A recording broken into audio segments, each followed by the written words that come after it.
Yo, what's happening, people? It's your boy Michael Griggs, and welcome back to Griggs Talks, where we talk all things sports. And welcome back to another match reaction on the channel. Before we get into the game and all that kind of stuff, make sure you guys like, share, subscribe to the video. You know the drill. I think we're up to 260 subs. Let's try to get to 275 by the New Year's. Kick the New Year in with a bang and all that kind of stuff. So yeah, I appreciate everyone's support this past year, especially the last couple of months where I've been doing more and more videos. So I appreciate you guys. Someone that does not appreciate me, apparently, is Manchester United, because they made me wake up at 7:30 in the morning, 7:27 to be exact, to watch what was one of the worst football matches I've ever seen in my life. So Manchester United obviously lost 2-0 to West Ham away from home after a week after getting a crucial point at Anfield, where you build on that, good defensive performance. A lot of games coming up, obviously, with the festive fixtures in the Premier League. This is the most busy time of the year.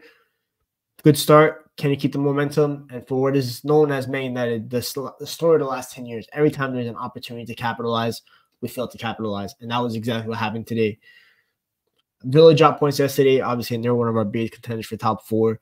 We play them on Tuesday. So if you win today and win there, you're looking at about being 4 or 5 points behind Villa. You're like, okay, catching up to the pack. Instead, we lose 2-0, and it was just dry. From one of the titles of the division, going to be 6 hours of no goals. I'll talk about that more and more. But first, let's talk about the lineup. First thing I see, 7:27. I'm like, oh shit, game's about to start.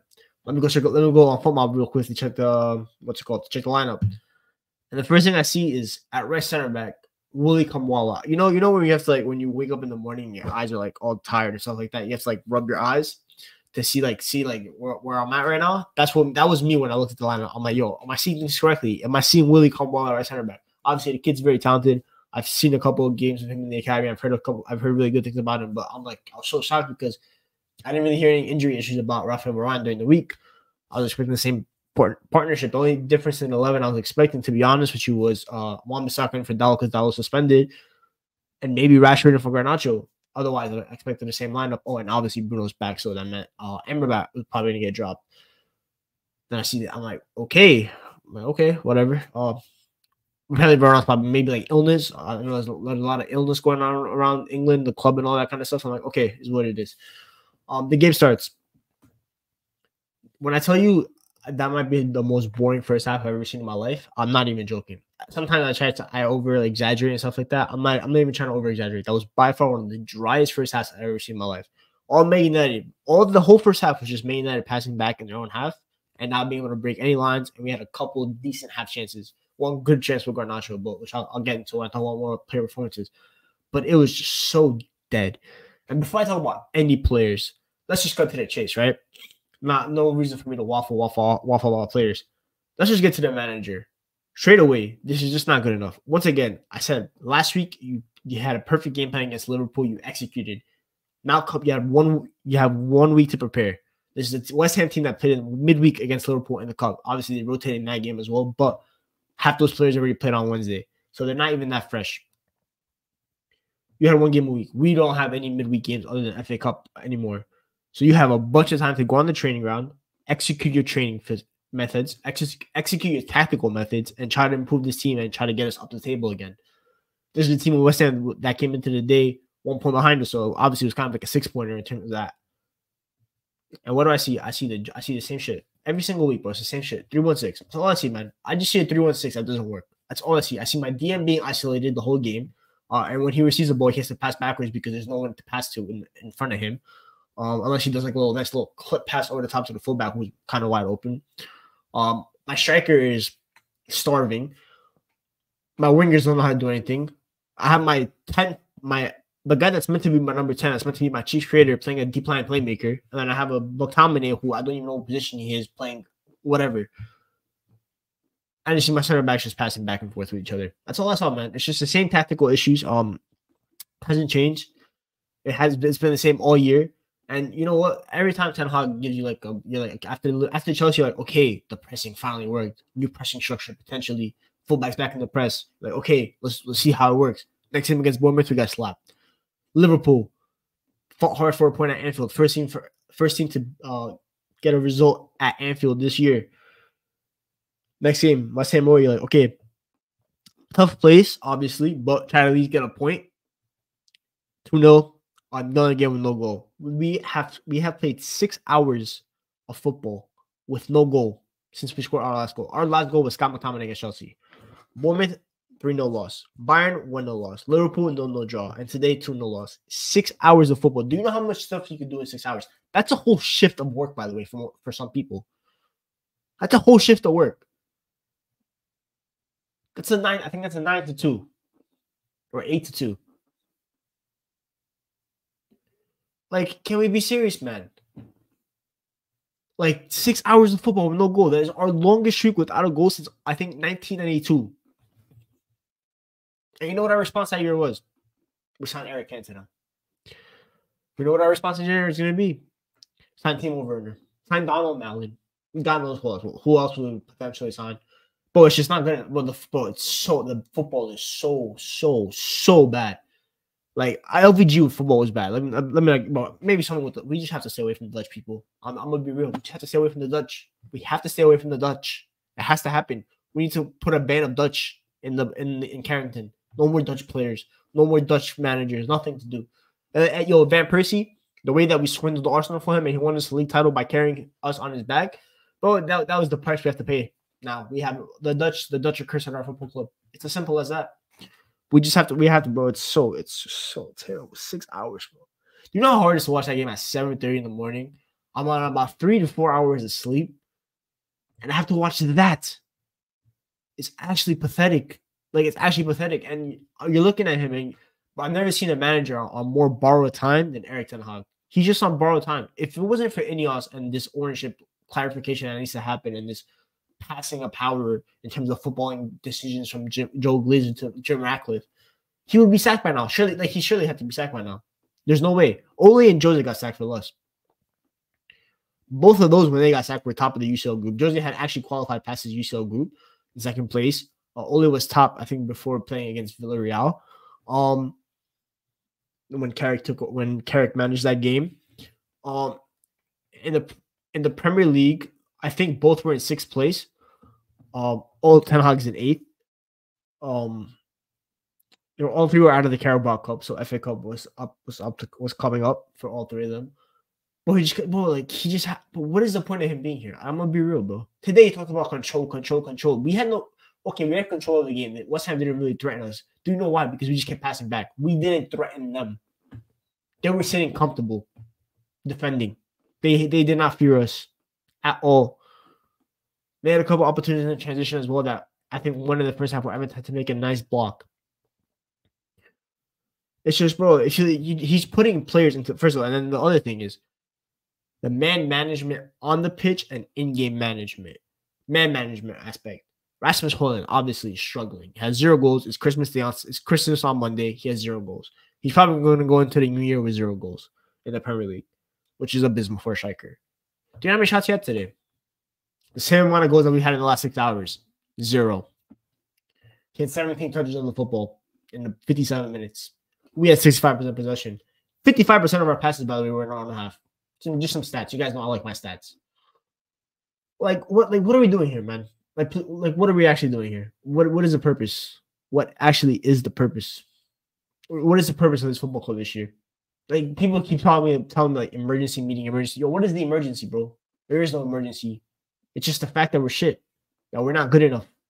The quality is not good enough on the pitch from the players. The manager's not good enough. Obviously, upstairs we're not good enough.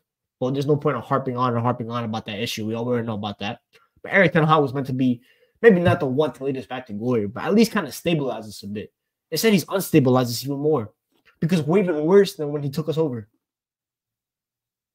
We're in a worse state. If you look at the player on the pitch, Onana, I think he can translate to any manager. Wan-Bissaka, mid. Should have been sold. Might even get a contract extension. I don't know what's going to happen. Johnny Evans, he's about 55 years old. I'm not even going to say anything about him. William Kambwala, emergencies, like in terms of playing today, obviously no other center backs are fit, yada, yada, is what it is. But, for example, another player that could have started today, Varane wants to sell, wants to leave. Actually, he doesn't want to leave, but other clubs are looking at him already. United are looking to sell him if a good offer comes. Victor Lindelof should have been sold a long time ago. Harry Maguire was halfway out the door this summer, but didn't agree to personal terms with West Ham. I say United agreed to deal. Left back, Luke Shaw. I still think he's a good player, but if people want to move him on, is what it is. Leach is obviously Leacha. Tyra Malacia, I haven't seen since May of last year. Sergio Reguilon, the 10-day contract expires in 8 days, so you're fine. In midfield, obviously Kobe Manu was one of the futures of Man United. Sofyan Amrabat, the loan won't get extended. So like he's going back to Fiorentina, whether it's in January or whether it's in the summer. I don't know, but his loan will not be made permanent. Plus is in the midfield. Christian Eriksen's about 34 with the arc reactor. It's peak. He's just beginning bench minutes like he did today. Scott McTominay should have been at the door in the summer. Is getting played as a number 10 when last year I think Erik ten Hag probably used McTominay the best. He used him as a number 6, but just like as a what's it called? As just a ball winning 6 last year. He just had him in the 6 and just had him engaging in duels. He didn't make him do anything in build up. Just short passes, quick passes to Bruno to kind of help translate play in transition. Other than that, they didn't really have it involved in build up responsibility. This year he has him acting like a 4-4-2 box crasher. That's what he has him act. Excuse me. It's just like player management. That's just a great manager, a good manager, puts his players in the best position for them to thrive. Looking at that pitch today, which player was put on that pitch with the chances to thrive? You had Garnacho, who should not be starting games. You've basically bench Rashford for Garnacho, and Garnacho has had stinker after stinker the last 4 games. He's clearly fatigued, in my opinion. He's not used to playing these many minutes. You have a guy on the bench that you're paying $350,000 a week for. Start him at left wing. Or when you bring him on at left wing, and don't bring him on at striker out of position, and keep your striker, by the way, who's starving for a goal, and just give him the chance to get that goal. Instead, you throw Rashford on a striker, and Rashford absolutely had to put in the same grade that Rashford only put in. Kobe Manu, 18 years old, playing as an isolated 6 in the midfield with no one next to him to help. No one. His midfielders were far ahead of him. Bruno, you took one of the best creators last year, your chief creator, one of the 2 players that you're pretty much trying to build the club around, and you've abandoned all of that, and you've put Bruno as a deep-lying playmaker like he's Andrea Pirlo. That's not how it works. He's best in the final third, where he doesn't have to have that responsibility of being that crucial in build-up. He's meant to get the ball between the lines, turn, pass, or receive the ball in the half spaces to cross. Anyways, he needs to receive the ball where he can put the final pass in, not make the pass before the final pass. That's not Bruno. That's not his job. I'm not even gonna talk about it in terms of like the game, in terms of like the goals that they scored. I don't even care, bro. I mean, Manu made a mistake, but it is what it is. I'm not really gonna harp on the kid about that. He made a mistake. Learn from it. That's how it goes. As a young kid, you learn your mistake. You learn from your mistakes, and I'm sure he won't make that mistake again. That's really his first mistake that you've seen him make. And you have Anthony. Today we saw two former Ajax wingers, 2 men that Erik ten Hag coached, Mohamed Kudus and Anthony Dos Santos. One was sold for 100 million to us, or 80 million, whatever it is. The other one I think was 30 to 40. Guess which one I performed to? Mohamed Kudus is by far the best player. You would think a manager that saw them every single day in training, coached them for about 2 years each, would know who the better player is. Guess what? He chose wrong. Talent ID negative again.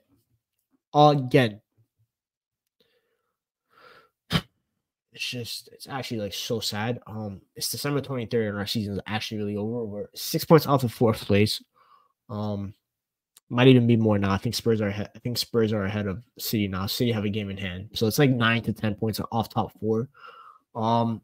We have 1 game a week, but I don't even see. Usually, when I figured that we got a UCL, I'm like 1 game a week. I feel confident, like just more rest, more time to actually kind of start improving the pressing, the structure, the build up play. Instead of just seeing the same shit, bro. It's the same thing. The 3-1-6, bro. I hate the 3-1-6. I don't even know what area code that is, but I hate it, man. Whatever area code that is in the United States, I hate it. I hate it, bro. Now, you know what? I gotta look up what area code is, what the 3-1-6 is, man.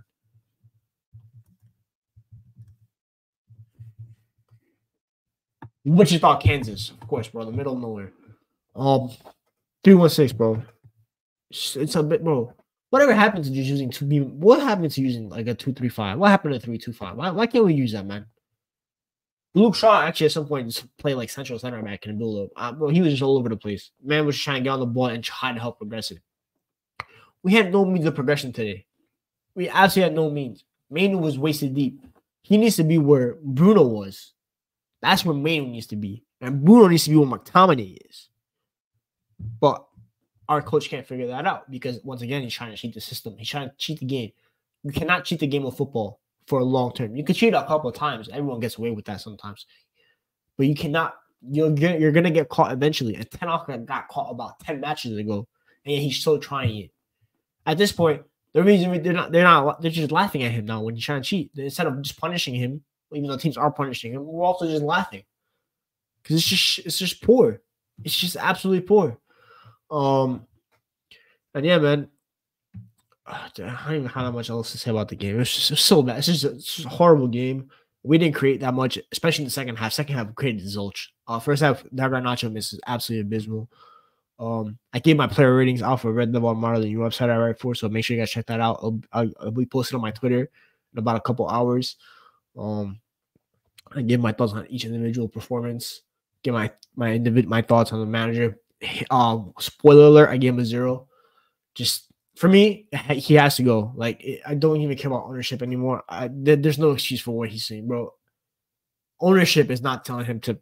In terms of managing these players and putting them in wrong positions. Joe Glazer is not forcing him to play Scott McTominay in the 10s. Joe Glazer is not forcing him to play Bruno as a DLP. Joe Glazer is not telling him to play Marcus Rashford as striker instead of keeping Haaland on and putting Rashford left wing.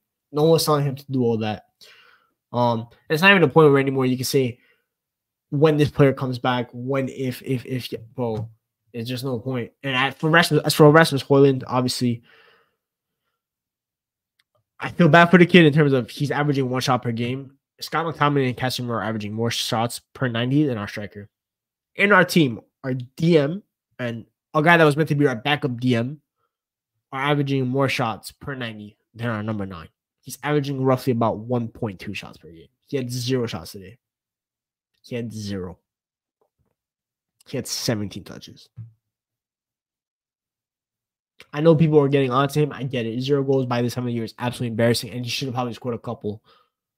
But when your striker's only getting 1 shot per game, that's when you don't place the blame on the striker. You look at the coach and you're like, what are you coaching? Benny McCarthy, I think, is our attacking coach still, allegedly. I don't know. Maybe we changed. But coach my striker, please. His runs into the box are late. Coach him. Help him improve it. That's meant to be your job. That's meant to be your job. You're meant to coach that. Whoever's coaching our tactics in terms of build-up play, you do better, please. Because can one of you tell them how the 3-1-6 is not working anymore? Seriously, we have a bunch of people that are licensed by UEFA coaching, and they can't see the issue. Guess some random dude on Twitter is gonna see the issue and explain it to me. It's not that complicated. Sometimes football, the hardest thing about football is to be simple. Clearly, Ten Hag is finding it very difficult because he does not know how to do the simples, the basics of football. But yeah, it's not for anything for me. Yeah, pretty much it. We play again in 3 days. Awesome. Fantastic. We play against Aston Villa. Thankfully, to Old Trafford, maybe that does it better, but we haven't scored a goal since November. Have we scored a goal in December? No. Have we actually scored a goal in December? I need to look. When was the Chelsea game, man? No. I need to see where the Chelsea game was, man. 1 second. Oh, December 6th. My bad. Before that, we actually didn't score against Newcastle too, by the way. So 2 goals in December. There goes the camera. 2 goals in December. There we go. 2 goals in December. Scott McTominay scored both of them. Probably gonna end up being our player of the month. So yeah, congratulations, Scott McTominay. You will have the only nominations for United Goal of the Month. We have 0 other goals from that. 0. Man. I hear a lot of zeros, man. We are known for a lot of zeros. 0, 0, 0, 0, 0. Not a good thing, but it's what it is. But yeah, that's pretty much it. Hope you guys enjoyed. Make sure you guys like, share, subscribe again. Wishing everyone a happy holiday season. Whether if you celebrate Christmas, Merry Christmas. If you're not, just happy holidays. Hope you guys enjoy the time with your family. Hope you enjoy the football that is not Man United. There's plenty of other Premier League football on. Go watch Spurs. That's good football. Go watch Liverpool Arsenal in about 10 minutes. Go watch that. Just go watch Serie A. There's other things than watching Man United, man. I promise you, this team should not be the end of us. It should not be the death of us. Just ignore them. But yeah, that's pretty much it in terms of what coming up. Article obviously again today about the player ratings. Dropped a Champions League preview article this week on Urban Pitch. Make sure you guys check that out on Twitter. And I will be coming out by the end of the year. So next week, pretty much. Halfway Prem review on Urban Pitch as well. Kind of looking at players who could be post player of the season, flop of the year, game of the season so far, yada yada. Those kind of like a nice little niche article, a fun article to read about. And in terms of YouTube, match reaction obviously on Tuesday after the game. I'll probably do a United video this week and talk with some of the boys about what's going on, stuff like that. Maybe NBA article, maybe NBA video as well. I might have to do a video on the Jalen Brunson conversation that's going on. But yeah, I'll keep you guys checked. Obviously, just make sure you follow me on Twitter at Michael_Race26. That's where kind of all my thoughts are discussed and stuff like that. And of course, you guys can always catch me on Snappy TV pretty much every single day. A-listers, I don't know. I have to ask Hannah if that's happening this week. If it's on Monday, I won't be able to make it. But if it is on Tuesday, I will be there. So you guys can check me on there. Bottom row, once again, awesome, man. My visit to the top row only happens about once a month. It's amazing. And yeah, anywhere else you guys can catch me? And Saeed TV, of course, obviously, for the late night vibe show, as always. So yeah, you guys can just catch me there. And peace. Have a good one.